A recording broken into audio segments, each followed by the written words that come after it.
ஆமென். ஹல்லேலூயா. கடந்த வாரம் வியாழக்கிழமை நம்முடைய பிரேயர் காலில் நடந்த சிறுவர் எழுப்புதல் முகாம் நாம் எல்லாரும் அறிந்ததே. அந்த எழுப்புதல் முகாமை நடத்துவதற்காக நாங்கள் முந்தின நாள் புதன்கிழமை சாயங்காலம் சில ஆயத்தங்களை செய்ய வேண்டியது இருந்தது. அதற்காக செய்யும்படியாக சில காரியங்களை செய்து கொண்டிருந்தோம். அந்த நேரத்தில் பார்த்திங்கன்னா மழை திடீர்னு மழை வந்துட்டு, மழையை பார்த்ததோ ஐயோ இப்படி மழை பெஞ்சுனா, நாளைக்கு காலையில் பெஞ்சுனா எப்படி நம்ம அந்த முகாமை நடத்த முடியும் அப்படின்னு ஒரு சின்ன ஒரு கேள்வி இருதயத்தில் வந்தது. ஆனாலும் அப்படியெல்லாம் நடக்காது, எத்தனை நாள் ஜெபம், எத்தனை பேருக்கு ஜெபம், அப்படியெல்லாம் ஒன்றும் நடக்காது அப்படின்னு சொல்லி விசுவாசத்தோடு வீட்டுக்கு போனோம். மறுநாள் காலையில் எழுப்புதல் முகாம் நடத்துவதற்காக காலையில் 5 மணிக்கே நாங்கள் வந்துட்டோம். 6 மணி பார்த்தீங்கன்னு சொன்னால் இங்கே கொடுமுட்டி நாலா பக்கமும் பயங்கர இருள். அப்போது பார்த்துட்டு ஆண்டவரே மழை பெஞ்சிடக்கூடாது, இதுதான் எங்களுடைய ஜெபமாகவே இருந்து, வானத்தை பார்த்துட்டே மழை பெஞ்சிடக்கூடாது ஆண்டவரேன்னு. ஆனால் பயங்கர இடியோட மழை பெஞ்சுது. ரொம்ப துக்கப்பட்டேன். எப்படி இருந்திருக்கோன்னு நினச்சி பாருங்கள். பல ஆயத்தம், பல நாட்கள் பிரயாசம், அநேக காரியங்களை அந்த முகாமுக்காக நாங்கள் செலவு பண்ணி இருக்கிறோம். இப்படிப்பட்ட ஒரு சூழ்நிலையில் பயங்கரமாக மழை இப்படியே பெஞ்சிட்டு இருந்தா பிள்ளைங்க எப்படி பெற்றோர்கள் அனுப்பி கொடுப்பாங்க, பிள்ளைங்க எப்படி வருவாங்க, இன்னைக்குள்ள முகாமை எப்படி நடத்த முடியும் அப்படின்னு சொல்லி வேதனையோடு ஆண்டவருடைய சமூகத்தை நோக்கி பார்த்து ஜெபம் பண்ணோம் பாருங்க. அப்படியே 8-9 மணி வரைக்கும் பயங்கர மழை தான், மழை பெஞ்சிட்டே இருக்குது. ஆனால் பிள்ளைங்க பார்த்தீங்கன்னா அந்த மழை பெஞ்சிட்டு இருக்கும்போதும் கொஞ்சம் கொஞ்சமாக வந்துட்டாங்க. ஒரு 25-30 நிமிஷத்தில் பிள்ளைங்களும் பெரியவங்களுமா இந்த பிரேயர் காலம் முழுமையாக நிரப்பிட்டாங்க. ஹல்லேலூயா. நமக்கு எல்லாருக்கும் தெரிந்த பிரகாரம் மிகவும் ஆசீர்வாதமாக அந்த எழுப்புதல் முகாம் அன்றைக்கு இங்கே இந்த பிரேயர் காலில் வைத்து நடந்தது. ஹல்லேலூயா. எல்லா காரியங்களையும் முடித்து விட்டு எல்லா பிள்ளைகளெல்லாம் அனுப்பிவிட்டு இந்த ஒரு சேரில் நான் உட்கார்ந்து காலையில் நடந்த அந்த மழை அந்த பிரச்சனையை, அந்த போராட்டத்தை ஒரு நிமிஷம் யோசித்து பார்த்தேன். எவ்வளவு பெரிய ஒரு தடை, எவ்வளவு ஒரு பெரிய பிரச்சனையை அந்த மழை எழும்பி நின்னுது. ஆனால் அந்த மழை வந்ததுக்கு ஒரு அடையாளம் கூட தெரியாமல், ஒரு ப்ரோக்ராம் கூட எந்த பிரச்சனையும் இல்லாமல் நடப்பதற்கு கர்த்தர் நமக்கு கிரியை செய்தாரேன்னு சொல்லி நினைச்சிட்டு இருக்கும்போது தான் தேவன் என் இருதயத்தில் வைத்த வார்த்தை நாம் இப்போ படிக்க கேட்ட சங்கீதம் 41:11 என் சத்துரு என்மேல் ஜெயம் கொள்ளாததினால் நீர் என்மேல் பிரியமாய் இருக்கிறீர் என்று அறிவேன். ஹல்லேலூயா. அன்னைக்கு அந்த முகாம் நடக்கிற அன்னைக்கு நமக்கு சத்துருவாய் நம்ம நடத்த வேண்டிய காரியத்தை நடத்த முடியாதபடி தடையாய் எழும்பி நின்றது மழை தான். நிச்சயமா சத்துருவாய் எழும்பி நின்றது. ஹல்லேலூயா. ஆனாலும் அந்த மழை எந்த சூழ்நிலையிலும் தடையாய் நிற்காதபடி, அது ஜெயம் கொள்ளாதபடி அந்த தடையை கர்த்தர் மாற்றினது கர்த்தர் நம்மேல் வைத்த பிரியத்தின் மூலமாக தான். ஹல்லேலூயா.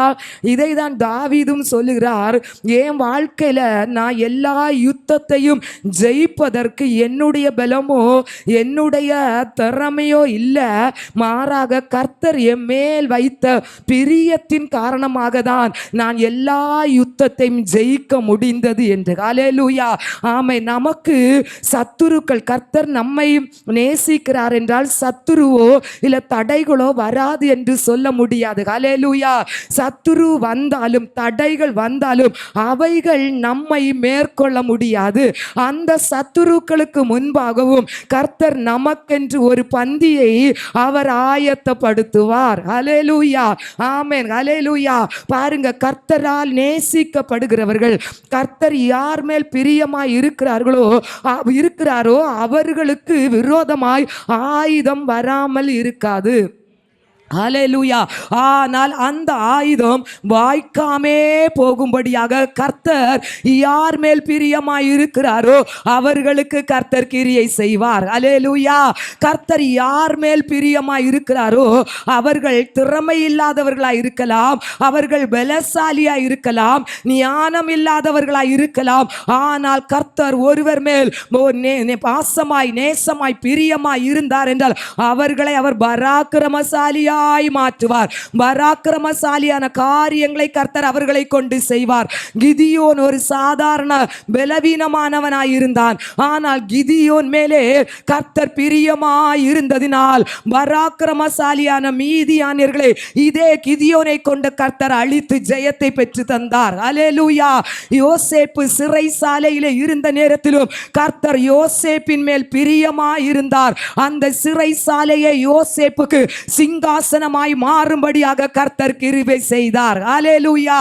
ஆமென். ஒரு மனிதர் நம்மேல் பிரியமாய் இருந்தால் உலகத்திலே வாய்ப்புகள் ஒருவேளை கிடைக்கலாம்.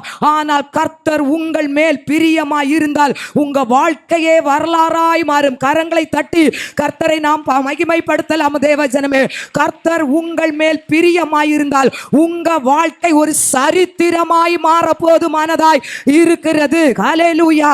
இன்றைக்கு இந்த வார்த்தை கேட்கிற தேவ ஜனமே, நீங்கள் மனிதர்களை இதுவரைக்கும் பிரியப்படுத்தினவர்களாய் இருந்தீர்களா? இல்லது உங்களை சிருஷ்டித்த தேவனை பிரியப்படுத்தினவர்களாய் இருந்தீர்களா? உங்கள் இருதயத்தின் ஆழத்திலிருந்து ஒரு விசை நீங்கள் யோசனை பண்ணி பார்த்தால் தெரியும். பல வேளைகள் நீங்களும் நானும் மனிதர்களை பிரியப்படுத்துகிற பேச்சினாலோ செயலினாலோ இல்லை நடத்தையினாலோ அநேக நேரத்தில் வாழ்ந்திருக்கிறவர்களாய் இருக்கிறோம். ஹல்லேலூயா. ஆமென். மனிதர்களை பிரியப்படுத்துகிறது அநேக நேரத்தில் பார்த்தீங்கன்னா நம்முடைய வாழ்க்கையில ஏமாற்றத்தை கொண்டு வரும். ஆனால் கர்த்தரை யாரெல்லாம் பிரியப்படுத்துகிறார்களோ அவருடைய வாழ்க்கையிலே ஒரு உயர்வு உண்டு. அவருடைய வாழ்க்கையிலே ஒரு பாதுகாப்பை கர்த்தர் தந்திருக்கிறார். ஹல்லேலூயா. அப்போஸ்தலனாகிய பவுல் சொல்லுகிறார், கலாத்தியர் சபைக்கு 1:10 அதிகாரம் 10 அவர் சொல்லுகிறார், நான் மனுஷரை பிரியப்படுத்துகிறேனா இல்லை தேவனை பிரியப்படுத்துகிறேனா? நான் இன்னும் மனுஷரை பிரியப்படுத்துகிறவனா இருந்தால் நான் கர்த்தருடைய ஊழியக்காரன் அல்லவே. இன்று இந்த வார்த்தையை கேட்கிற தேவ ஜனமே, இதுவரைக்கும் நீங்கள் ஒருவேளை மனுஷரை பிரியப்படுத்துகிற வாழ்க்கை வாழ்ந்திருக்கலாம். ஆனால் இன்று முதல் இந்த வார்த்தையை கேட்கிற இந்த நாள் பிறகு நீங்கள் கர்த்தரை பிரியப்படுத்துகிறவர்களாய் இருக்கும் போதுதான் கர்த்தருடைய பிள்ளைகளாய் நீங்கள் மாறுவீர்கள். எந்த சூழ்நிலையிலும், ஹல்லேலூயா, எந்த நேரத்திலும் கர்த்தரை பிரியப்படுத்த வேண்டும் என்கிற சிந்தனை நம்முடைய இருதயத்தில் வருவதாக. ஹல்லேலூயா. ஆமென். நம்முடைய வெளியரங்கமான வாழ்க்கையா இருக்கட்டும், அந்தரங்கமான வாழ்க்கையா இருக்கட்டும், எப்படிப்பட்ட சூழ்நிலையிலும் என்னை உண்டாக்கின தேவனை மட்டுமே எப்பொழுதும் நான் பிரியப்படுத்த வேண்டும் என்கிற சிந்தனையை கர்த்தர் நமக்கு இந்த வேளையில் தருவாராக. ஹல்லேலூயா. மனிதர் என்னை குறித்து என்ன சொல்லுவான் என்று நினைப்பது வெளியரங்கமான வாழ்க்கை. ஆனால் அந்தரங்கமான வாழ்க்கையிலே கர்த்தர் என்னை குறித்து என்ன நினைக்கிறார் என்று ஒவ்வொரு நாளும் நம்மை யோசித்து பார்ப்பதுதான். ஓ ஹல்லேலூயா, ஹல்லேலூயா. ஆமென். அந்தரங்கமான வாழ்க்கை எந்த வாழ்க்கையா இருந்தாலும் தேவனை பிரியப்படுத்துகிற வாழ்க்கையாய் நாம் வாழ வேண்டும். ஹல்லேலூயா. ஆமென். நீங்க பாருங்க, மனுஷர்களை நீங்க பிரியப்படுத்த வேண்டும் என்று எவ்வளவு பிரயாசப்பட்டாலும் எவ்வளவு முயற்சி செய்தாலும் எந்த நேரத்திலும் எல்லா மனிதர்களையும் எப்பொழுதும் உங்களால் பிரியப்படுத்த முடியாது. ஹல்லேலூயா. ஆமென். ஹல்லேலூயா. இன்னைக்கு ஒரு திருமணம் நீங்க எடுக்கிறீங்க, 500 பேரை நீங்க கூப்பிட்டு நல்ல சாப்பாடு நல்லா பார்த்து நல்ல ஆகாரம் செஞ்சு கொடுக்குறீங்க. உண்மையிலேயே நல்ல ருசியா தான் செஞ்சிருப்பீங்க. 450 பேர் நல்ல ருசியா இருந்து நல்லா பண்ணீங்கன்னு சொல்லிட்டு போவாங்க. ஆனா 50 பேர் கேட்பாங்க, இதெல்லாம் ஒரு சாப்பாடா? இதெல்லாம் வாயில வைக்க முடிகிற ஒரு சாப்பாடான்னு சொல்லுவாங்க. ஹல்லேலூயா. எந்த சூழ்நிலையிலும் நீங்க மனுஷனை திருப்திப்படுத்தவே முடியாது. அதுதான் மனுஷனுடைய கோணம். ஹல்லேலூயா. இன்னைக்கு பிரேயர் ஹாலில் கூட நான் எல்லாம் சில நேரம் செய்தி கொடுக்கும்போது சிலர் வந்து சொல்லிட்டு போவாங்க. பாருங்க, ஊழியத்தில் நான் நிறைய அந்த அனுபவங்களை பார்த்துருக்கிறேன். சிஸ்டர், நீங்க கொடுத்த செய்தி ரொம்ப ஆசீர்வாதமா இருந்துன்னு சிலர் சொல்லிட்டு போவாங்க. சிலர் சொல்லுவாங்க, பாருங்க, இதெல்லாம் ஒரு பிரசங்கமா, இதெல்லாம் ஒரு இந்த கேட்கும்படியா இருந்தான்னு சொல்லிட்டு போவாங்க. ஹல்லேலூயா. ஆமா, அப்படி சொல்லுகிறவங்களை முடி யாரையும் நம்ம திருப்திப்படுத்த முடியாது. ஹல்லேலூயா. இன்னைக்கு இந்த வார்த்தையை கேட்கிற நீங்க உங்கள கூட ஒரு 3/4 மக்கள் சொல்லலாம், பிரசங்க நல்ல ஆசீர்வாதமா இருந்தது. அதுலயும் 2-3 பேர் போகும்போது எதையாவது சொல்லிட்டு தான் போவாங்க. எந்த விதத்திலையும் யாரையும் நம்ம முழுசா திருப்திப்படுத்த முடியாது. ஹல்லேலூயா. கடந்த வாரத்தில் பார்த்தீங்கன்னா ஒரு சிலர் என்கிட்ட வந்து சொன்னாங்க, சிஸ்டர், நீங்க 12:30க்குனா எங்களுக்கு ஆராதனையை முடித்து எங்களை அனுப்பிடணும். சரி, அவங்க சொன்ன காரணம் நியாயமா இருந்துன்னு சொல்லி நானும் அனுப்பி விட்டுட்டேன். பாருங்க, 12:15 எப்படியோ இழுத்து பிடிச்சு முடிச்சு அனுப்பிவிட்டேன். நான் 5 மணிக்கு வீட்டில் போய் சேர்ந்தேன். 7:30 மணிக்குள்ள 4 போன் எனக்கு வந்து பாருங்க. சிஸ்டர் ஏன் நீங்க 12:30க்கு இன்னைக்கு பிரசங்கத்தை முடிச்சீங்க, நாங்க இவ்வளவு தூரத்துல இருந்து வரோம், கொஞ்ச நேரம் ஆராதிக்கலாம், வார்த்தையை கேட்கலாம் வரோம், நீங்க கடகடன் முடிச்சிட்டீங்களே, நான் யாரை பிரியப்படுத்துறது? ஹல்லேலூயா. அன்னையில இருந்தே நான் நினைச்சிட்டேன், ஐயோ யாரையும் நான் நினைச்சு பிரியப்படுத்த முடியாது, ஆண்டவர் ஒருவர் பிரியப்பட்டா போதும். என் வாழ்க்கையில நான் நடத்துகிற ஆராதனை கர்த்தர் பிரியப்படுறார், நான் கொடுக்கிற செய்தியில கர்த்தர் சந்தோஷப்படுறார், மனிதரை நான் எந்த சூழ்நிலையிலும் பிரியப்படுத்த முடியாதுன்னு ஒரு முடிவுக்கு வந்துட்டேன்.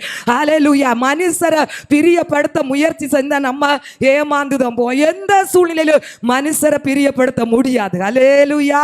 ஆமா, தாவீது அதனால தான் சொல்றாரு, அது 41 சங்கீதம் 8 தாவீது சொல்லுகிறார் பாருங்க.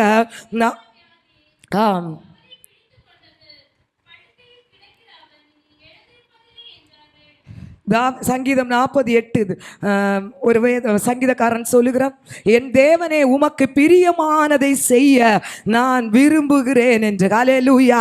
ஏன் தாவீது இப்படி சொன்னார்? ஆண்டவரே உமக்கு பிரியமானதை செய்ய நான் விரும்புகிறேன். ஆண்டவரே நீர் விரும்புகிறபடி நான் எல்லாவற்றிலும் ஓகே இல்லை, 100க்கு 100 நான் சரியில்லை, ஆனா நீர் பிரியமாயிருக்கிற காரியங்கள், நீர் விரும்புகிற காரியங்களை நான் செய்ய விரும்புகிறேன். ஹல்லேலூயா. ஹல்லேலூயா. ஆமாம், அல்லேலூயா சொல்லிருங்க. ஹல்லேலூயா. ஆமாம், உற்சாகமாய் ஆண்டவருடைய வார்த்தை கேளுங்க. ஹல்லேலூயா. ஆமாம், தாவீது சொல்லுகிறார், தேவனே நீர் பிரியப்படும்படியாக நான் வாழ நான் விரும்புகிறேன் என்று. தாவீது ஏன் இப்படி சொன்னாரு? என்கிட்ட ஒரு சில காரியங்கள், குறை உள்ள காரியங்கள் இருக்குது. ஹல்லேலூயா.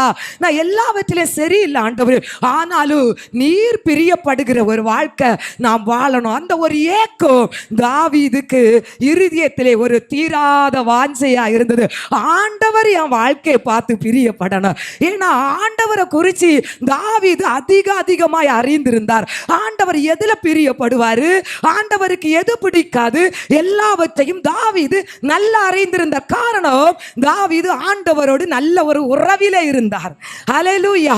ஆமா, அதனால தான் தாவீது சொல்றார், ஆண்டவரே நீர் விரும்புகிற காரியம், நீர் பிரியப்படுகிற காரியத்தை நான் செய்யணும்னு இருக்கிறேன். ஆண்டவரே இவர்களை மன்னிக்கணும்னு நீங்க விரும்பினா அதை நான் செய்யணும். ஆண்டவரே இவர்களுக்கு நான் நன்மை செய்யணும் நீங்க விரும்புறீங்கன்னா அதை நான் செய்யணும். கர்த்தாவே எது உங்களுக்கு விருப்பமோ அதெல்லாம் நான் செய்யணும். ஆண்டவரே நான் கோபப்படக்கூடாதுன்னு, கோபப்படுறது உங்களுக்கு பிடிக்கலனா அதை நான் செய்யக்கூடாது. ஆண்டவரே அடுத்தவங்களை வேதனைப்படுத்துகிற காரியங்களை நான் செய்யறது உங்களுக்கு பிடிக்கலனா நான் செய்யக்கூடாது. ஆண்டவரே இங்க போறது உங்களுக்கு பிடிக்கலனா அதை செய்யக்கூடாது, இங்க போறது உங்களுக்கு பிடிக்கும்னா அதை நான் செய்யணும். ஆண்டவரே ஹல்லேலூயா.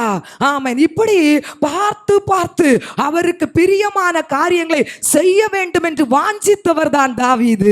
இந்த வார்த்தையை கேட்கிற தேவஜனமே, நம்முடைய ஆண்டவருக்கு எது பிடிக்கும் எது பிடிக்காது, ஒவ்வொரு சூழ்நிலை நாம் பார்த்து செய்கிறவர்களாய் இருக்க வேண்டும்.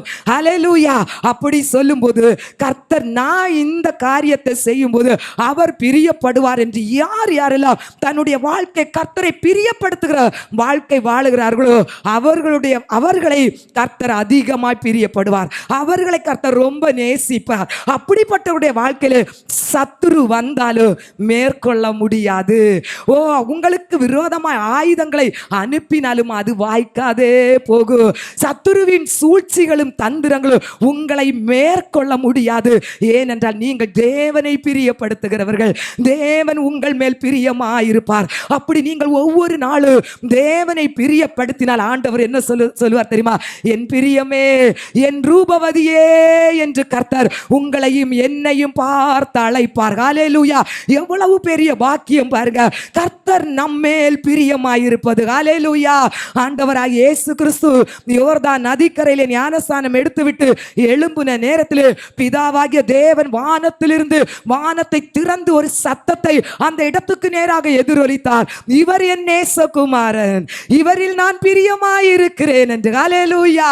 ஆமென். ஹல்லேலூயா. தானியேலை பார்த்து என் பிரியமான தானியேலே என்று கூப்பிட்டார். ஏனோக்கை பார்த்து கர்த்தர் சொன்னார்.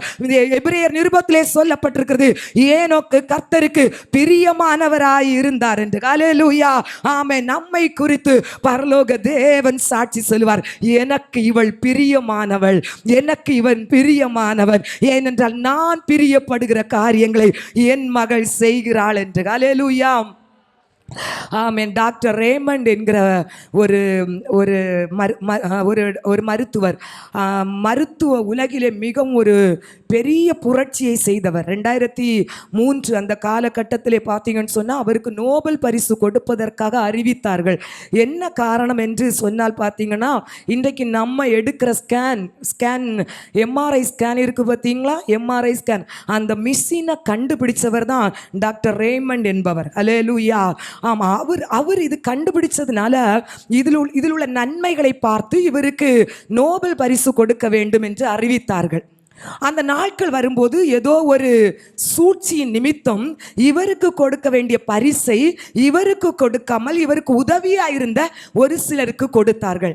இதை பார்த்த இவர் மேல் ரொம்ப அன்புள்ளவர், இவரை ரொம்ப நேசிக்கிறவர்கள், இது எப்படி நடக்கும், இது இப்படி செய்யக்கூடாது, இது உமக்கு கொடுத்த அநீதி, உமக்கு இழைத்த அநியாயம், இதற்காக நீர் கேட்கணும், கேள்வி கேட்கணும், சண்டை போடணும், கேஸ் போடணும், இதை கண்டுபிடித்தது நீர் என்று சொல்லி இவர் நேசிக்கிறவர்கள் இவர்களிடம் வந்து சொன்னார்கள். ஆனால் இந்த டாக்டர் என்ன சொன்னார் தெரியுமா, நாம் அவர்களுடைய மதிப்புக்காகவோ அவர்களுடைய நோபல் பரிசுக்காகவோ நான் இந்த எம்ஆர்ஐ ஸ்கேன் மிஷினை கண்டுபிடிக்கல, மாறாக பல லட்ச ஜனங்கள் இந்த இயந்திரத்தின் மூலமாக அவர்கள் ஆசீர்வதிக்கப்படணும், வியாதியில் இருந்து அவர்கள் பாதுகாக்கப்பட வேண்டும் என்பதற்காக நான் இதை கண்டுபிடிச்சேன் என்று அவரிடம் வந்தவர்களிடம் சொன்னார். ஹல்லேலூயா, தேவ சமூகத்தில் போய் சொன்னார், ஆண்டவரே நான் இதற்காக கேஸ் போட்டோ, இதற்காக என்னுடைய நியாயத்தை கேட்கறதுக்கு சண்டை போடுறதோ உமக்கு இது பிரியம் இல்லை என்று எனக்கு தெரியும். நான் சண்டை போட்டா, கேஸ் போட்டா, நான் அதற்காக வாதாடினா நீர் என் மேல் பிரியமாய் இருக்க மாட்டீர் என்று தெரியும். ஆனால் எனக்கு பரிசு தேவையில்லை, எனக்கு உம்முடைய நேசம் மட்டும் போதும், நீர் என் மேல் பிரியமாய் இருந்தால் மட்டும் போதும் என்று அவர் தனக்காக தன்னுடைய நியாயத்திற்காக அவர் வழக்காட போவேல. ஹல்லேலூயா, நடந்தது என்ன தெரியுமா, அவருக்கு சத்துரு போல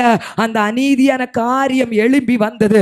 ஆனால் கர்த்தர் அவர் மேல் பிரியமா இருந்தது நிமித்தம் இன்றைக்கு எம்ஆர்ஐ ஸ்கேன் என்று சொன்னாலே டாக்டர் ரேமண்ட் என்கிற பெயரை தான் நீங்க எங்க போய் தேடி பார்த்தாலும் அந்த இடத்துல பதிவிடப்பட்டிருக்கும். அன்றைக்கு சத்துரு அவருடைய ஆசீர்வாதத்தை தடை பண்ணுவதற்கு எழும்பினாலும் கர்த்தர் ஆசீர்வாதத்தை தடை பண்ணுவதற்கு அனுமதிக்கவில்லை.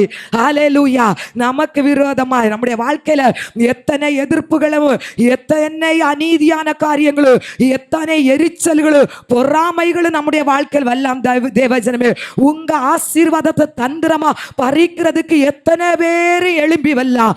ஆனால் உங்களுக்கு அவதூறா பேசுகிறவர்கள் நாலா பக்கமும் சூழ்ந்திருக்கலாம். அந்த சூழ்நிலையில் நான் செய்கிற செயல், நான் பேசுகிற பேச்சு என் தேவனை பிரியப்படுத்துகிறதா, என் தேவன் அதில் பிரியமாய் இருக்கிறாரா என்பதை யோசனை பண்ணி பார்த்து அந்த காரியங்களை நாம் செய்யும் போது அந்த காரியம் கர்த்தரை பிரியப்படுத்துகிற காரியமாய் இருந்து செய்தால் நிச்சயமாய் கர்த்தர் நமக்கு எதிராய் வருகிற அந்த சத்துருவின் சூழ்ச்சிகளை மேற்கொள்ள கர்த்தர் நமக்கு கிருபை தருவார். ஹல்லேலூயா, ஆமென். உங்களுக்கு விரோதமாய் சூழ்நிலைகள் நாலா பக்கமும் அநியாயமான காரியங்கள் இருந்தாலும் நீங்கள் அந்தரங்கத்தில் எடுக்கிற கர்த்தருக்கு பிரியமான பரிசுத்தமான முடிவு உங்களை ஏற்ற நேரத்திலே உயர்த்த போதுமானது, உங்களை ஏற்ற நேரத்திலே உங்களை மேன்மைப்படுத்த போதுமானது, ஏற்ற நேரத்திலே உங்களை அவர் பாதுகாக்க போதுமானவராய் இருக்கிறார். ஹல்லேலூயா, ஆமென். எத்தனை பேர் உங்க வாழ்க்கையில குழி தோண்டுவதற்காக எத்தனைத்தாலும் பாருங்க, உங்களை பற்றி எத்தனை பேர் தேவையில்லாத வார்த்தை பேசினாலும் நீங்க அமைதியா இருங்க. கர்த்தர் உங்கள் மேல் பிரியமா இருப்பா. உங்களுக்காக நீங்க நியாயம் பேச எழும்பும்போது கர்த்தர் அமைதியாகிருவார். கர்த்தருடைய பிரியம் உங்களை விட்டு மாற்றப்படுகிறது. நீங்கள் அமைதியா இருக்க இருக்க கர்த்தர் உங்கள் மேல் பிரியப்படுவார். ஏற்ற காலத்திலே உன்னை உயர்த்தும்படிக்கு நீ அந்த இடத்திலே அமைதியாய் அடங்கியிரு. கர்த்தர் உன்னை உயர்த்த போதுமானவர். ஹல்லேலூயா. நான் ரட்சிக்கப்பட்ட துவக்க காலத்திலே பார்த்தீங்கன்னா கிறிஸ்தவர்களையும் ஆவிக்குரியவர்களையும் பார்த்தா எனக்கு எல்லாரும் யாரை பார்த்தாலே ஏசப்பா போல தான் தெரியும். ஏசப்பா போல அன்பா இருப்பாங்க, ஏசப்பா போல நம்மள்ட்ட நல்ல மனதுருக்கத்தோட இருப்பாங்க, நல்ல அரவணைப்பாங்க இருப்போம். பார்க்குறவங்கள ஏசப்பா போல பார்ப்போம். பார்த்துடுங்க. நான் இந்த பைபிள் காலேஜில் என்ன சேர்த்தாங்க, பைபிள் காலேஜில் 2 மாசம் தான் இருக்குமா பொறு, அதுக்கு பிறகு உனக்கு அடுத்த இயர்லேருந்து சேர்ந்துடலான்னு சொன்னாங்க. அந்த டீன்கிட்ட வச்சு என்ன சொன்னேன், இல்லையா 2 மாசம் வரைக்கும் எனக்கு பொறுக்க முடியாது, இன்னைக்கே என்ன சேர்த்துருங்க ஐயான்னு சொன்னேன். என்னுடைய ஆர்வத்தை பார்த்து அன்னைக்கே டீன் சேர்த்துட்டார் பாருங்க பைபிள் காலேஜில். ரொம்ப எதிர்பார்ப்போட பைபிள் காலேஜுக்கு படிக்க போது ஆகா நல்ல ஒரு ஐக்கியம் கிடைக்குது, ஆவிக்குரிய ரொம்ப நண்பர்கள் எல்லாம் வர போறாங்க, எனக்கு நிறைய ஆவிக்குரிய அனுபவங்களை சொல்லி தர போறாங்க. பெரிய எதிர்பார்ப்போட நுழைஞ்சு பார்க்கிறவங்க எல்லாம் பரிசுத்தவான், பார்க்கிறவங்க எல்லாம் ஏசப்பான. ஆனா அவங்க என்ன பார்த்தது, வேதத்தில் சொல்லப்பட்ட பிசாசு கொடுத்த எல்லா வார்த்தையும் வச்சுதான் என்ன பார்த்தாங்க. இவ அசுத்தாவியில நிறைஞ்சவா, இவ என்ன ஒளியின் தூதன், இவ பிசாசினால நிரப்பப்பட்டவா. பாருங்க, நமக்கு தொடக்கத்தில் இருந்த ஆண்டவரை பற்றி நமக்கு ஏதாவது சொன்னா நம்ம ரொம்ப தாகமாக கேட்போம். மரியாளை போல தன்னை விட்டு எடுபடாத நல்ல பங்கை தெரிந்து கொண்ட ஆண்டவருடைய பாதத்தில் இருந்தவள அப்படியே பார்ப்போம். பாருங்க, அவருடைய அன்பை பற்றி சொன்னாலே நமக்கு உள்ள இருக்காது, இங்க இருந்தே வந்துரும் ஆமேன்னு சொல்லிடுவோம், அல்லேலியா சொல்லிடுவோம். உடனே இந்த பரிசுத்த வாட்டிகள் பரிசுத்தவான்கள் எல்லாம் என்ன பார்த்துட்டு இவா ஒளியின் தூதன், இவ அசுத்தாவி பிடிச்சவா, இப்படிதான் எங்க பார்த்தாலும் பேர்சபூல் இப்படி எல்லாம் பேசினாங்க. பாருங்க, நல்லா நல்ல ஆவிக்குரிய அனுபவங்களை பேசிட்டு இருப்பாங்க. பாருங்க, நானும் அப்படியே தாகமா போவோம். பாருங்க, கிட்ட போனோட எல்லாம் அப்படியே ஆஃப் ஆயிருவாங்க, அப்படியே ரகசியமா குசு குசு குசுன்னு பேசுவாங்க. நான் என்னதோ இவங்க போடுற திட்டத்தை மற்றவங்கள்ட்ட போய் அறிவிச்சு எல்லாத்தையும் கொலைச்சிரு. மற்றவங்க நான் தெரியுது இல்லையா, மற்றவங்க போய் நான் சொல்லிடுவேன்னு சொல்லிட்டு என்னதோ இவங்களுடைய எல்லா தந்திரத்தையும் நான் வெளியே விட்டுருவேன், அப்படியே சைலண்ட் ஆகிடுவாங்க. ரொம்ப வேதனைப்பட்டிருக்கு. 3 வருஷம் பைபிள் காலேஜில் அவதூறான பேச்சு, வேதனை, யாருமே கிட்ட சேர்க்க மாட்டாங்க. ஹல்லேலூயா. ஆமாம், ஒரு நடத்துகிற ஊழியக்காரங்க கூட நம்ம நகை போட்டிருக்கோம், கலர் ட்ரெஸ் போட்டிருக்கோம், அதனால் இவங்க உலகத்தான் பரிசுத்தமான இல்லை, ஆனால் அவங்களுக்கு தோற்றம் தான் பெருசாக தெரிஞ்சுது. ஹல்லேலூயா. அதனால் எல்லாரும் நம்மளை ஓரம் கட்டிகிட்டே இருந்தாங்க. ரொம்ப வேதனையாக இருக்கும். ஒவ்வொரு நாளும் ஆண்டவருடைய சமூகத்துல வந்து அழுவேன். நமக்கு ஆவிக்குரிய அனுபவங்களை சொல்லி தரதுக்கு நம்ம எந்த அப்படிப்பட்ட ஒரு குடும்பத்துல வரல. ஹல்லேலூயா. ஆமா, அவங்களதான் ஆவிக்குரிய தந்தையா தாயா நினைச்சிட்டு போறேன். ஆனா எல்லாம் ஏமாற்றம், ஒரே அழுகதான் வீட்டுல. ஆனாலும் நிறுத்துறதுக்கு எனக்கு மனம் இல்லை. எனக்கு ஆண்டவருடைய வார்த்தை அறியணும், ஆண்டவரை குறிச்சு இன்னும் நான் தெரிஞ்சுடணும். எத்தனை பேர் என்ன அவமானப்படுத்தல, சாப்பிடுற இடத்துல கூட என்ன உட்கார வைக்க மாட்டாங்க. பாருங்க, நான் பைபிள் காலேஜ்ல தனியா தான் உட்கார்ந்து சாப்பிடுவேன். ஹல்லேலூயா. அப்படிப்பட்ட அனுபவத்தில் இருந்தேன், பொறுமையா இருந்தேன். ஆனா நடந்தது என்ன தெரியுமா, என்ன பேர்சபூல்னு சொன்னாங்க, ஒளியின் தூதன் சொன்னாங்க, அசுத்தாவி பிடிச்சவன், எனக்கு பிசாசு விரட்டுறதுக்கு முயற்சி செஞ்சாங்க. அவங்க யாரும் இன்னைக்கு கர்த்தருக்காக பயன்படல. இதுவரைக்கும் என் தேவாதி தேவன். ஓ ஹல்லேலூயா, ஹல்லேலூயா. ஆமன். எத்தனை உங்களை குழியில தள்ள போடுறது போல உள்ள பிரச்சனைகளை சத்துரு கொண்டு வந்தால், 4 பக்கமும் உங்களை அவதூறான வார்த்தைகளை பேசுறதுக்கு மனுஷர் எழும்பினாலும் தேவஜனமே அந்த இடத்துல அமைதியா இருங்க. உங்களுக்கு விரோதமா எத்தனை பேச்சு பேசுவாங்களோ அத்தனை பேச்சுக்கும் ஆண்டவர் உங்க மேல நேசமா இருப்பாரு. உன்னை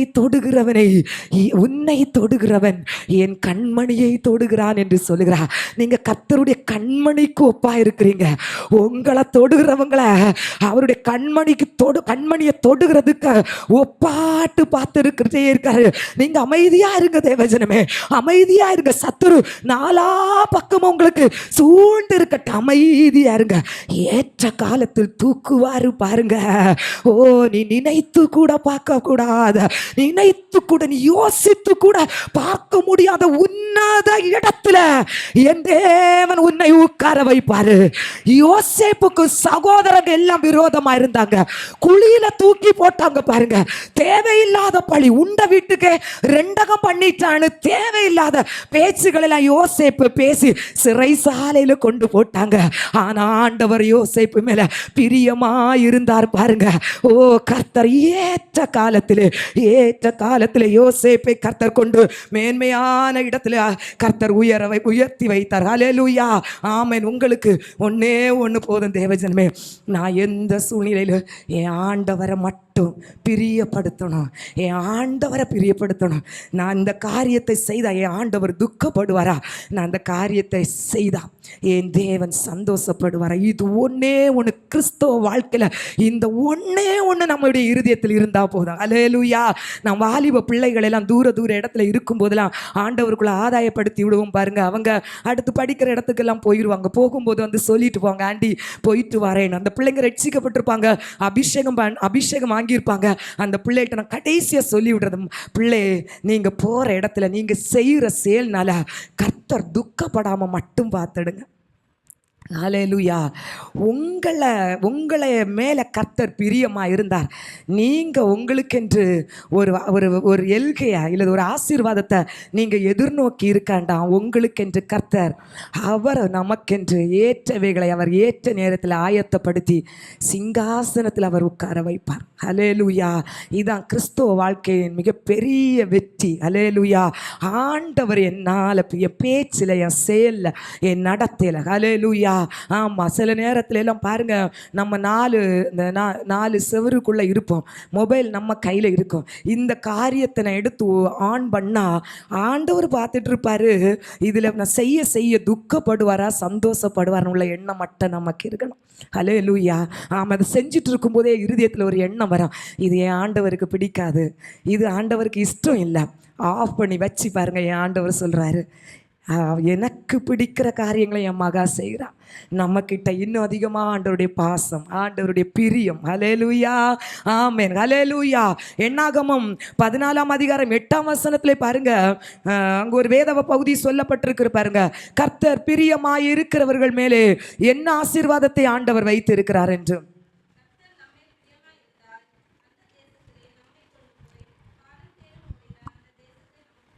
ஹல்லேலூயா, ஆமென். என்னாகமம் 14ஆம் அதிகாரம் 8ஆம் வசனம், கர்த்தர் நம்மேல் பிரியமாய் இருந்தால் பாலும் தேனும் ஓடுகிற அந்த தேசத்தை நமக்கு கொடுப்பார். ஹல்லேலூயா, ஹல்லேலூயா, ஆமென். கர்த்தர் நம்மிட்ட பிரியமாக இருந்தால் நமக்கு தருகிற ஆசீர்வாதம் என்ன தெரியுமா? பாலும் தேனும் ஓடுகிற அந்த தேசம், அந்த கானான். இந்த வார்த்தை யார் பேசினது, என்ன சூழ்நிலையில் பேசப்பட்டது அப்படின்னு சொல்லி நம்ம பார்க்குறதுக்கு முன்னால் ஒரு காரியத்தை மட்டும் நான் உங்கள்கிட்ட சொல்லிட்டு இந்த குறித்து நான் விளக்கம் கொடுக்குறேன் பாருங்கள். நம்மளுடைய வாழ்க்கையில் 40 வயசு 45 வயசு எல்லாம் வந்துட்டுன்னு சொன்னால், அல்லேலூயா, அல்லேலூயா, 40 வயசு 45 வயசுலாம் வந்துட்டுனா நம்ம கொஞ்சமாக நம்ம இந்த கண் பார்வையை இழக்கிறோம் பார்த்தீங்களா? அது வரைக்கும் நம்ம பைபிள் சின்ன எழுத்தாக இருந்தாலும் பைபிளை திறந்து அழகாக வாசிப்போம். ஊசியில் நூல் போடணுன்னாலும் பாட்டிமாருவில் நம்மகிட்ட தான் கொண்டு தருவாங்க, இது ஒன்றும் போட்டுதாமா அப்படின்னு சொல்லிட்டு தருவாங்க. அதே போல் அரிசியில் கல் பறக்கணும்னு சொன்னாலும் அழகாக நம்ம பறக்கிடுவோம். ஆனால் 40 வயசு கழிஞ்சதுக்கு பிறகு பாருங்க, கொஞ்சமாக நம்ம பார்வையில் மாற்றம் உண்டாகுது. நம்ம வாழ்க்கை, அது வரைக்கும் நம்ம வாழ்ந்து கொண்டிருந்த வாழ்க்கை அப்படியே மாற்றப்படுகிறது இந்த பார்வையிலே மாற்றம் வருகிறதுனால. அதனால சிலர் பார்க்கறதுக்காக கண்ணாடியை போடுவாங்க, சிலர் அப்படியே தடவியே வாழ்ந்துட்டு இருக்காங்க. ஹல்லேலூயா. இங்க பாருங்க, இந்த வேத பகுதியிலேயோ ஒரு சில மனிதர்களுடைய பார்வையில் ஏற்பட்ட வித்தியாசத்தின் மூலமாக தான் இந்த வார்த்தை இந்த வேத பகுதியில் சொல்லப்பட்டிருக்கிறது. ஹல்லேலூயா, ஆமென், ஹல்லேலூயா.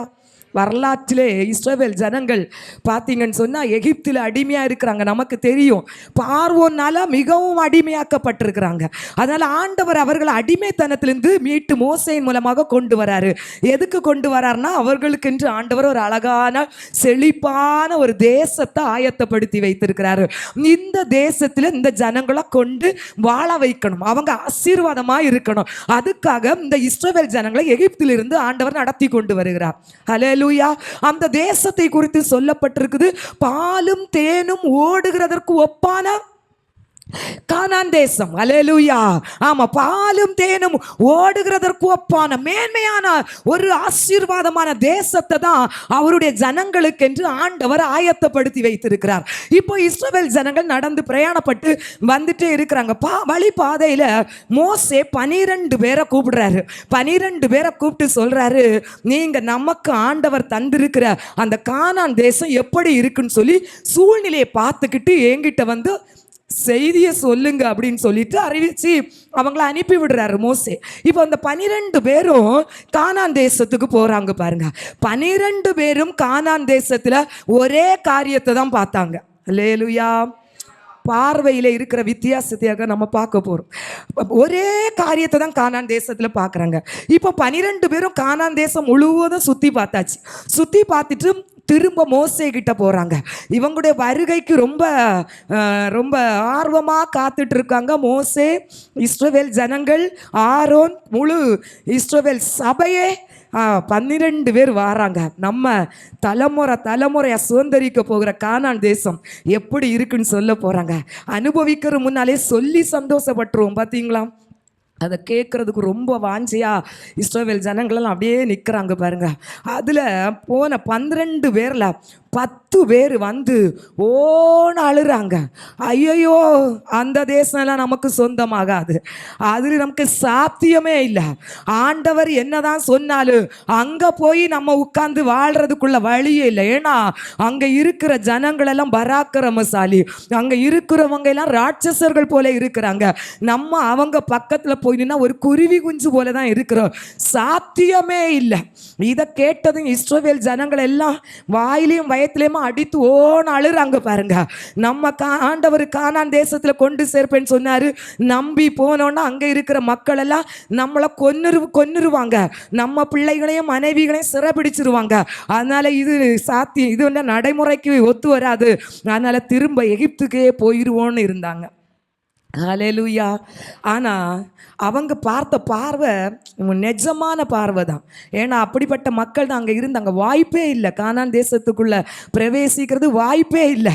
ஆமாம், இயல்பான யதார்த்தமான ஒரு காரியத்தை தான் அவங்க சொன்னாங்க. ஆனால் இந்த 2 பேர் இருக்கிறாங்க பாருங்க, அந்த 10 பேரில் மீதி 2 பேர் பார்த்த பார்வை இவங்களும் அவங்கள போல் தான் பார்த்தாங்க, யதார்த்தமாக தான் பார்த்தாங்க, இயல்பாக தான் பார்த்தாங்க. ஆனால் அதையும் தாண்டி வித்தியாசமான ஒரு பார்வை பார்த்தார்கள். இதுவரைக்கும் கர்த்தர் வனாந்தரத்திலே எங்களை அதிசயமாய் நடத்தி வந்தார் என்றால் இந்த தேசத்தை உங்களுக்கு நான் தருவேன் என்று அவர் வாக்குத்தத்தம் பண்ணினார் என்றால் நிச்சயமாய் கர்த்தர் இந்த தேசத்தை எங்களுக்கு தருவார் என்கிற ஒரு பார்வை அந்த 2 பேருக்கும் இருந்தது. அதனால்தான் யோசுவா இந்த எண்ணாகும் 14:8 சொல்லுகிறார், கர்த்தர் நம்மேல் பிரியமாய் இருந்தால் அந்த தேசத்திலே நம்மை கொண்டு போய் அவர் பாலும் தேனும் ஓடுகிற அந்த தேசத்தை நமக்கு கொடுப்பார். அதுல ஒரு வார்த்தை சொல்லுகிறார் பாருங்க யோசுவா, அவர் நம்மேல் பிரியமாயிருந்தா கொண்டு போவார். ஹல்லேலூயா. ஆமா, கர்த்தருடைய ஜனம் நீங்களும் நானும் ஆண்டவருடைய பார்வையில் பிரியமா இருந்தால் உங்களுக்கென்று ஆண்டவர் தந்திருக்கிற எல்லா வாக்கு தத்தத்தையும் நீங்கள் கிறிஸ்து இயேசுவுக்குள் ஆம் என்றும் ஆமேன் என்றும் நீங்கள் சொந்தரித்துக் கொள்வீர்கள். ஹல்லேலூயா. ஆமென், ஆமென். ஹல்லேலூயா. அப்போ பாருங்க, இந்த யோசுவா நான் இதை தியானிக்கும் போது இதை இன்னும் அதிகமாக தியானிக்கும் போது எனக்கு ஆவியானவர் வெளிப்படுத்தி தந்த ஒரு காரியம், ஏன் பிரியமாயிருந்தால் என்கிற ஒரு வார்த்தையை சொன்னார். ஏற்கனவே ஆண்டவர் அங்கு எகிப்திலிருந்து அழைத்து கொண்டு வந்தாரு, நான் கானானை தருவேன் என்று. இப்போ ஒரு டேஸ் போடுறாரு பாருங்க, டேஸ் தருவார், பிரியமாயிருந்தால் தருவார். அல்லேலூயா. அப்போ கர்த்தர் பிரியப்படாத காரியங்கள் இவங்க வழியிலே வந்து கொண்டிருக்கிற அந்த பாதையிலே செய்திருக்கிறபடியால் ஒருவேளை வாக்குத்தத்தம் தடைபட சாத்தியம் உண்டு. ஆமென். அவிசுவாசம். அல்லேலூயா. விசுவாசம் இல்லாமல் தேவனுக்கு பிரியமாய் இருப்பது கூடாத காரியம். எத்தனைதாம் வாக்கு தத்தங்கள் உங்க கையில வருஷம் ஆண்டவர் தந்தாலும், பிரசங்கிக்கும் போது ஆண்டவர் வாக்கு தத்தங்களை உங்களுக்கு தந்தாலும், இந்த வாக்கு தத்தங்களை நீங்கள் விசுவாசிக்கவில்லை என்றால் கர்த்தர் உங்களில் பிரியப்பட மாட்டார். இந்த வாக்கு தத்தத்தில் உள்ள ஆசீர்வாதத்தை நீங்கள் சொந்தப்படுத்தவே முடியாது. விசுவாசம் இல்லாமல் தேவனுக்கு பிரியமாயிருப்பது கூடாத காரியம். ஹல்லேலூயா. ஆமென். காணாதவைகளை பார்க்காதவைகளை இருதயத்தில் யோசனை பண்ணாதவைகளை கர்த்தர் தருவேன் என்று சொன்னால் யார் 100% அப்படியே சந்தேகப்படாமல் விசுவாசிக்கிறீர்களோ அவர்கள் மேல் கர்த்தர் பிரியப்படுகிறார். ஹல்லேலூயா. அந்த 12 பேருடைய பார்வையும் ஒரே பார்வையாக இருந்தது. ஆனா 10 பேருக்கு விசுவாசம் இல்லை. 2 பேருக்கு கர்த்தர் மேல் அதிகமாய் விசுவாசம் இருந்ததனால் நிச்சயமாய் நாம் வாக்குத்தத்தம் பண்ணின அந்த தேசத்தை சுதந்தரித்துக் கொள்வோம் என்கிற விசுவாச அறிக்கை அந்த 2 பேர். இன்றைக்கும் சரித்திரம் அந்த 2 பேரையும் குறித்து பேசிக் கொண்டிருக்கிறது. யோசுவா, காலேப் விசுவாசித்தால், ஹல்லேலூயா, ஆமென், விசுவாசித்ததின் மூலமாக அவர்கள் அந்த தேசத்தை சுதந்தரித்துக் கொள்கிறார்கள். வருகிற வழியில புலம்பலு, பிரச்சனை, பாடு இதுவரைக்கும் கர்த்தர் நடத்தினார்.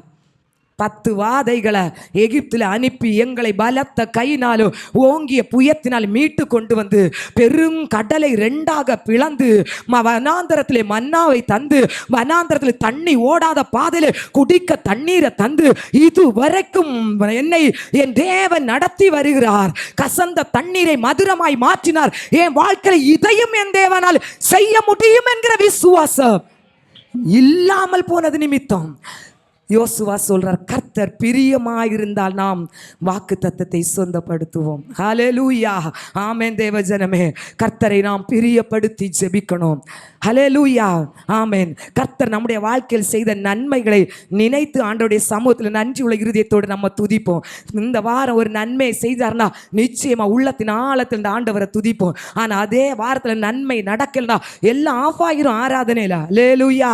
ஆனா அந்த நேரத்தில் என் தேவன் சகலத்தையும் செய்ய வல்லவர் என்று ஆராதனை வந்து அவருடைய மகத்துவத்தை, அவருடைய வல்லமையை, அவருடைய தன்மையை யாரெல்லாம் விசுவாசத்தோடு நினைத்து கர்த்தரை மகிமைப்படுத்துகிறார்களோ, ஹல்லேலூயா, ஆமென், அவர்கள் ஹல்லேலூயா கர்த்தருக்கு பிரியமானவர்கள்.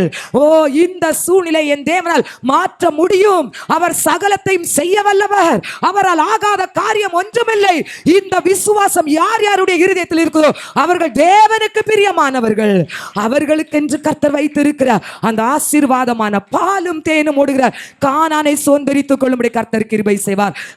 அன்று மாமிசீக இஸ்ரவேல் ஜனங்களுக்கு என்று கர்த்தர் ஆயத்தப்படுத்தி வைத்திருக்கிற கானான் என்கிற தேசம் இன்றைக்கு ஆவிக்குரிய இஸ்ரவேலராய் இருக்கிற நமக்கு கர்த்தர் ஆயத்தப்படுத்தி வைத்திருக்கிற பாலும் தேனும் ஓடுகிற கானான் தேசம். இந்த பூமியில நாம் வாழுகிற ஆசீர்வாதமான வாழ்க்கை, உங்க வீட்டுல சமாதானம், உங்களுக்கு உங்க குடும்பத்துல சந்தோஷம், உங்க பிள்ளைகள்னால உங்களுக்கு மனமகிழ்ச்சி, உங்க வாழ்க்கையில் இருக்கிற தரித்திரம் மாறி குறைவுகள் நிறைவாகிற எல்லா காரியத்திலும் ஒரு நிறைவான சமாதானம், உங்க பிள்ளைகள் ரட்சிக்கப்படுவது, உங்கள் பிள்ளைகள் அபிஷேகத்தில் நிறைவது, உங்க பிள்ளைகள் இந்த ஆவிக்குரிய வரங்கள் வெளிப்படுவது, இது எல்லாமே உங்களுக்கு என்று கர்த்தர் தந்திருக்கிற பாலும் தேனும் ஓடுகிற ஆவிக்குரிய கானான் தேசம். தேவ ஜனமே, நீங்கள் விசுவாசித்தால் சூழ்நிலையை பார்த்து அந்த 10 பேரை போல சோர்ந்து கர்த்தருக்கு விரோதமான காரியங்களை பேசி கொண்டிருக்கும் போது இந்த ஆசீர்வாதத்தை நம்ம சொந்தப்படுத்த முடியாது.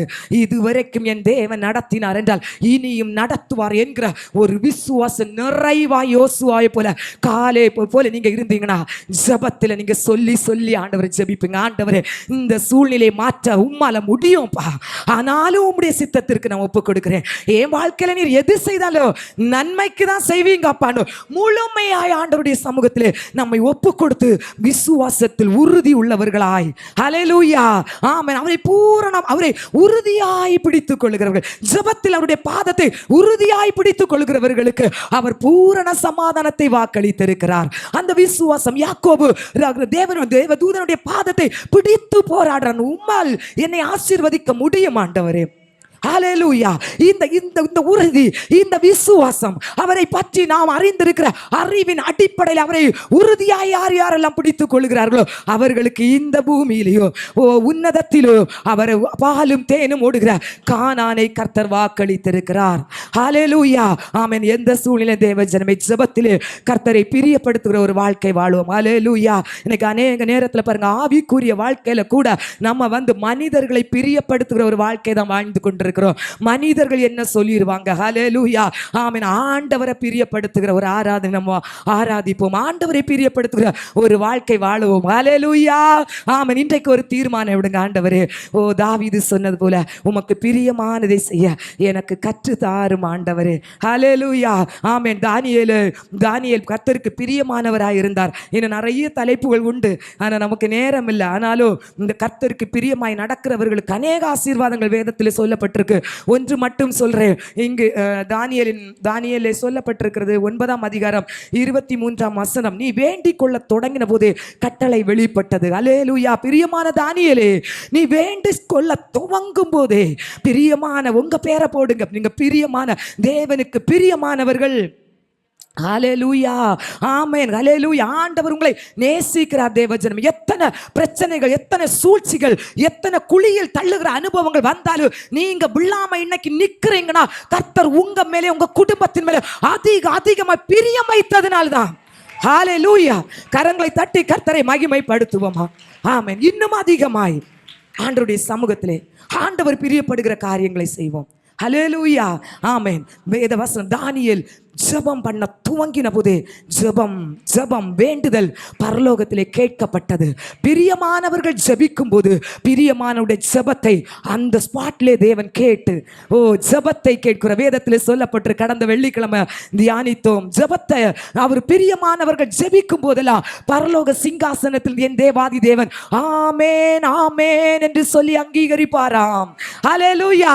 நீங்கள் கர்த்தருக்கு பிரியமானவர்களாய் இருந்து தேவ சமூகத்தை நோக்கி எந்த விண்ணப்பம் பண்ணினாலும் அந்த விண்ணப்பம் தங்கு தடையின்றி தேவ சமூகத்தின் சிங்காசனத்திற்கு சென்று கர்த்தர் அந்த ஜெபத்தை கேட்டு ஆம் என்றும் ஆமென் என்றும் பதில் தருவார். ஹல்லேலூயா. நம்முடைய ஜெபம் உடனே ஜெபத்துக்கு பதில் வரணும். நாம் கர்த்தருக்கு பிரியமான காரியங்களை செய்வோம் தேவ ஜனமே. அதிகாலையில் எழும்பின உடனே தேவ சமூகத்தில் நம்மை ஒப்பு கொடுத்த ஆண்டவரே, இந்த நாள் உமக்கு பிரியமானதை செய்கிற நாளாய் மாற வேண்டும்.